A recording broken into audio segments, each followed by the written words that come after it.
Ya, halo Bapak, selamat pagi.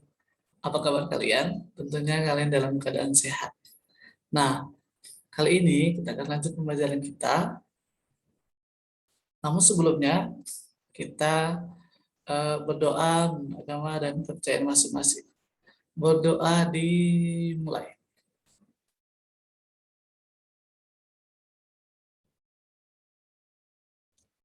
Berdoa selesai. Apa kabar kalian? Ada yang masih malas lagi belajar? Ya, harus rajin ya nak, soalnya kalian sudah kelas 6 dan kelas 6 itu terakhir dan setelah itu akan lulus. Jadi tolong tugasnya dikerjakan dengan sebaik mungkin, jangan ditunda, langsung dikerjakan sesuai dengan waktunya. Oke, baik kita lanjut ke pembelajaran tema. Tema 2 persatuan dalam perbedaan, subtema 2 bekerjasama mencapai tujuan, pembelajaran ketiga. Dengan tujuan pembelajaran, setelah membaca teks, siswa mampu mengidentifikasikan ciri-ciri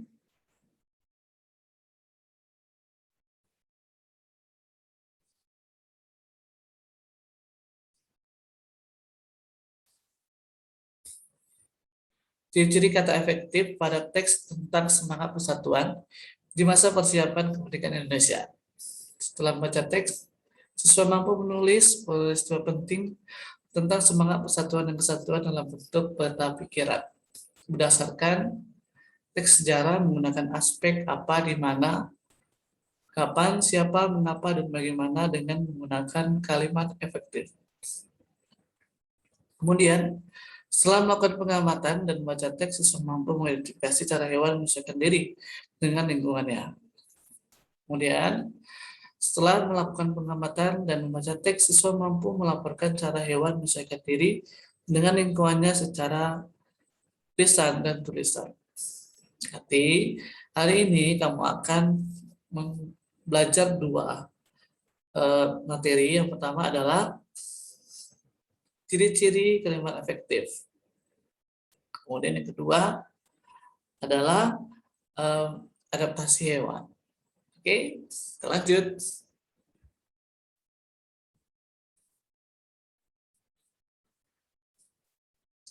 Ya, peristiwa mempertahankan kemerdekaan Indonesia, Republik Indonesia. Baca teks berikut dalam hati.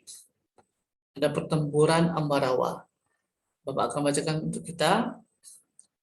Pada tanggal 20 Oktober 1945, tentara sekutu di bawah pimpinan Brigadir Bethel mendarat di Semarang dengan maksud mengurus tawanan perang. Kedatangan sekutu ini diwawancarai oleh Netherlands Indies Civil Administration atau NICA. Namun ketika pasukan sekutu dan NICA telah sampai di Ambarawa dan Magelang untuk membebaskan para tawanan tentara Belanda, para tawanan tersebut justru dipersenjatai hingga menimbulkan kemarahan pihak Indonesia. Pada tanggal 26 Oktober 1945 di kota Magelang, terjadi pertempuran antara pasukan Tentara Keamanan Rakyat atau TKR dengan pasukan gabungan Inggris dan NICA. Insiden tersebut terhenti setelah Soekarno dan Brigadir Bethel melakukan perundingan dan memperoleh kata sepakat.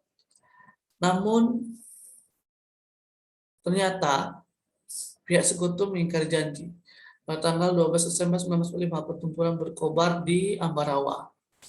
Kolonel Sudirman langsung memimpin pasukannya yang menggunakan taktik gelar supit orang atau pengepungan rangkap dari kedua sisi, sehingga musuh-musuh benar-benar terkurung.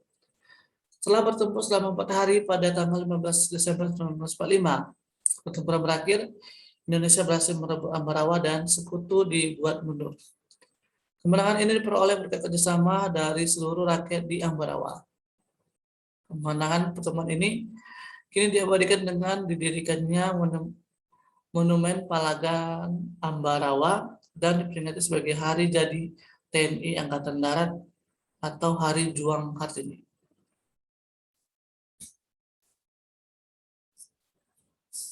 Ya. Ya, setelah membaca teks di atas, lengkapi peta pikiran berikut dengan menggunakan kalimat efektif. Ada kata apa, mengapa, siapa, bagaimana, kapan, dan di mana. Contoh ya nak, 1. Apa? Apa yang terjadi pada tanggal 20 Oktober 1945? Nah, jawabannya harus ada juga di bacaan tersebut. Jawabannya, tentara sekutu mendarat di Semarang dengan maksud mengurus tawanan perang. Bisa? Pasti bisa. Oke? Nah, mengapa, siapa, bagaimana, kapan, dan di mana. Kemudian apa itu? Yang tadi itu contoh ya nak. Kamu cari dan kamu diskusikan bersama orang tua kamu. Tugas halaman 66. Ayo berdiskusi, baca kembali teks pertempuran Ambarawa dan peta pikiran yang kamu buat. Kemudian jawab pertanyaan berikut. Dan nomor 1, apa saja upaya yang dilakukan oleh rakyat di Ambarawa untuk mempertahankan kemerdekaan Indonesia? Jelaskan. Yang kedua, bagaimana pendapatmu tentang upaya-upaya yang telah dilakukan? Yang ketiga, bagaimana pendapatmu tentang sikap tentara Nikai yang melanggar kesepakatan? Keempat, bagaimana pendapatmu tentang taktik gelar supit orang? 5.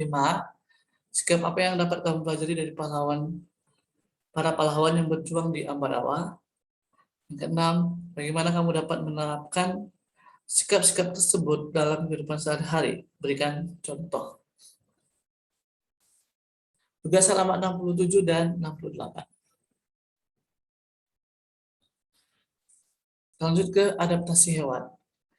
Nah, kamu sudah pelajari kemarin apa itu adaptasi. Adaptasi adalah proses atau kemampuan makhluk hidup menyesuaikan diri dengan lingkungannya.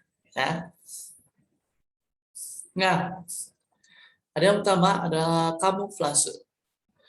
Kamuflase ini di, bisa dilakukan oleh hewan seperti belalang sembah.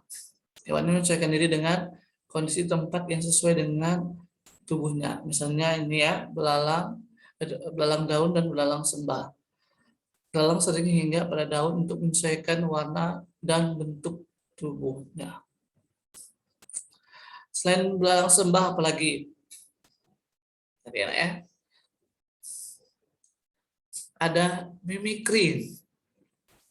Ini kemampuan yang dimiliki oleh bunglon. Bunglon menyesuaikan diri dengan mengubah warna kulitnya sesuai dengan tempatnya berada. Misalnya ketika bunglon berada di batang kayu, warna kulitnya berubah dari hijau menjadi kecoklatan dan kehitaman atau sebaliknya. Perubahan warna ini membuat bunglon mampu berbaur dengan lingkungannya. Kemampuan berikutnya adalah autotomi, melepas bagian tubuh. Kemampuan ini bisa dilakukan oleh cicak. Kita lihat cicak ya. Untuk melindungi dirinya, cicak dan kadal melepaskan ekornya. Cara ini disebut autotomi. Ekor yang telah diputus akan tumbuh lagi seperti semula. 4. Menggulungkan diri. Kemampuan ini biasa dilakukan oleh terenggiling. Terenggiling melakukan penyesuaian diri dengan menggulungkan tubuhnya membentuk spiral. Cara ini dilakukan untuk melindungi diri dari serangan musuh. Contoh hewan lain yang menggulungkan diri adalah lipan. Nah, ayo membaca. Kamu pernah membaca berita dari surat kabar? Nah, ayo kita baca berita dari surat kabar berikut dalam hati. Aku akan bacakan untuk kita. Ini adalah hewan paling pintar di dunia. Apabila ada anggapan bahwa simpanse, anjing, dan lumba-lumba adalah hewan terpintar saat ini, mungkin pernyataan tersebut betul, namun kurang tepat. Menurut penelitian, hewan terpintar di muka bumi adalah hina. Dr. Sarah Benson Amram dari University of St. Andrews menyatakan bahwa hina adalah hewan terpintar karena binatang tersebut dapat mengatasi masalah secara naluri dan juga dapat berhitung. Hina ya nak. Dalam penelitiannya, Sarah berhasil menyimpulkan bahwa tingkat kepintaran seekor hewan ditentukan dari cara mengatasi masalah. Hyena mempunyai strata sosial lebih tinggi dari jenis lainnya dan dapat mempertahankan wilayahnya dengan cara memanggil rekan mereka. Hyena akan mengusir hewan lain yang masuk ke wilayahnya dengan cara bergerombol. Hewan ini dapat menghitung jumlah penyusup di wilayahnya dan memperkirakan berapa rekan yang harus hadir untuk mengusirnya. Hyena mempelajari cara untuk mengatasi masalah dari kesalahan dan percobaan. Hal ini seperti yang dilakukan oleh manusia ketika menghadapi masalah. Ungkap Sarah seperti yang dikutip di Telegraph.